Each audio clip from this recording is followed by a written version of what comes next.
নমস্কার।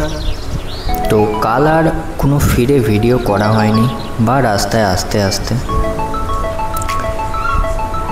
আমাদের ফিরতে প্রায় বেজে গেছিলো তখন 6:30 পৌনে 7টা।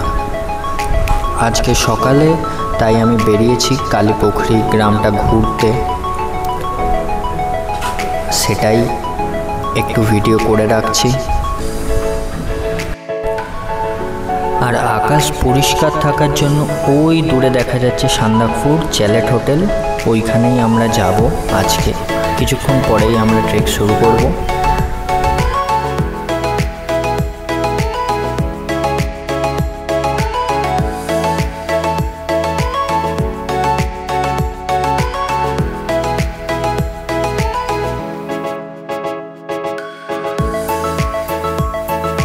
আর এইটা ছিল আমাদের হোটেল বা হোমস্টে, যেটা রিঙ্কুজি ব্যবস্থা করে দিয়েছিল, কেবি হোটেল।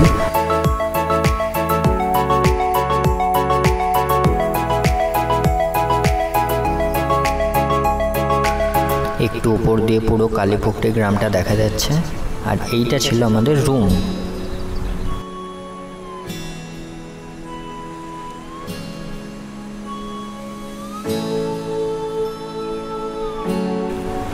নটা নাগাদ আজ আমরা ট্রেকিংটা শুরু করলাম।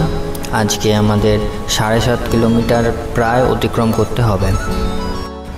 তো আশা করছি দুপুর 2টোর মধ্যে আমরা আলে পৌঁছাতে পারবো। ওই যে দূরে দেখা যাচ্ছে কালীপুখরি গ্রামটা।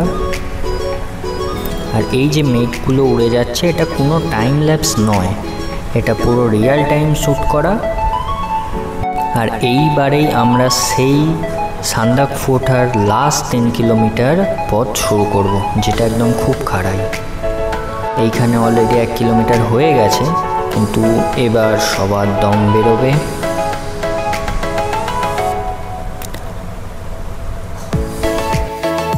আর বলে রাখি যে সান্দাকফু ট্রেকটা সব থেকে সহজ হলেও যথেষ্ট ফিটনেস লাগে।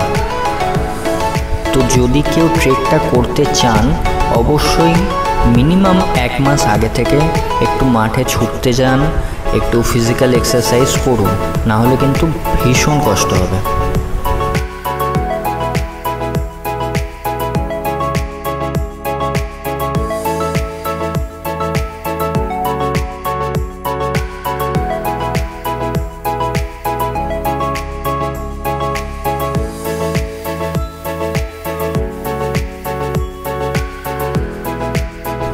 দুপুর 1:30 বাজতে চায়, এখনও অনেকটা দূরে আছি আমরা। আর পুরো রাস্তা আবার মেঘে ঢেকে গেছে।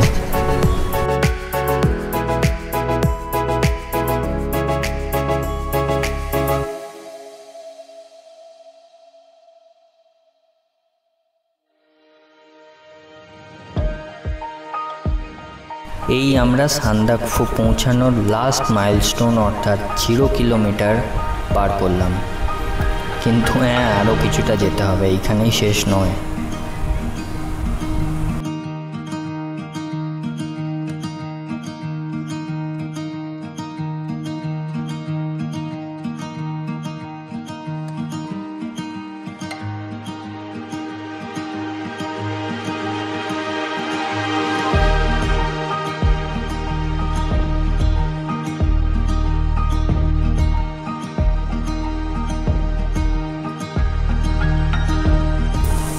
হ্যাঁ, এইবার বলা যেতে পারে যে আমরা সান্দাকফু পৌঁছে গেছি।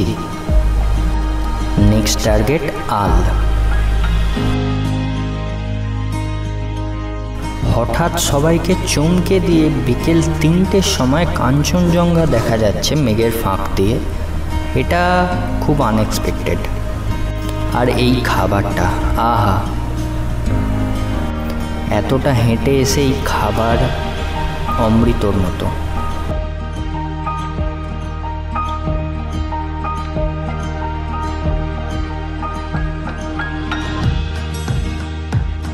কাঞ্চনজঙ্ঘা ঝলমল করছে, 3 সিস্টার্সও দেখা গেছে। আর এইবার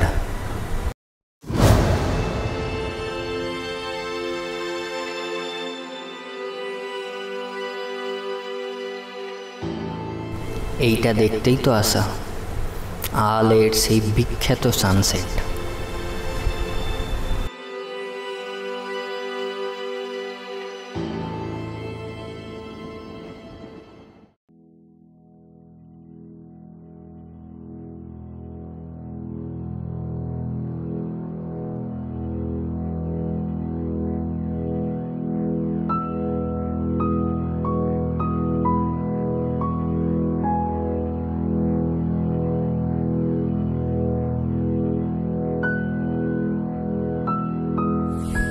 এখন বাজে সন্ধে 6টা, আমরা আছি এখন আলে।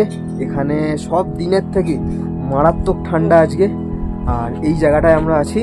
আর এইখানে বনফায়ার হচ্ছে, এই যে সবাই আমরা বনফায়ারে তাপ নিচ্ছি। তাপই তো, বনফায়ারে তাপ নিচ্ছি। খুব মানে খুব ঠান্ডা, খুব রীতিমতো কেউ সোজা দাঁড়িয়ে থাকতে পারছে না, সবার হাত পা কাঁপছে। এখন প্রায় এখানে কত টেম্পারেচার চলছে? 5 চলছে। হ্যাঁ আমার 5 বললো, যাই হোক মোটামুটি 10-এর নিচে চলছে। এরপরে রাতে আরো কমে যায়, মানে 2-3 চলে যেতে পারে মিড নাইটে। ওইটা মানে আরো মানে ঠান্ডা, আরো ঠান্ডা। আর সকালবেলা বরফ নয়, সকালবেলা হচ্ছে শিশির গুলো জমে বরফ হয়ে যেতে পারে। আর যে জল এখানে ভরা থাকে, যে জলগুলো স্টোর করা থাকে, সেই জলও বরফ হয়ে যায় আর কি, এরকমও ব্যাপার আছে এখন হচ্ছে যেটা। আর এদিকে গোটা পাহাড় অন্ধকার, কোথাও কিচ্ছু নেই। জাস্ট এই যে আমাদের হোমস্টেতে নামার গেট, এদিকে আমাদের হোমস্টে।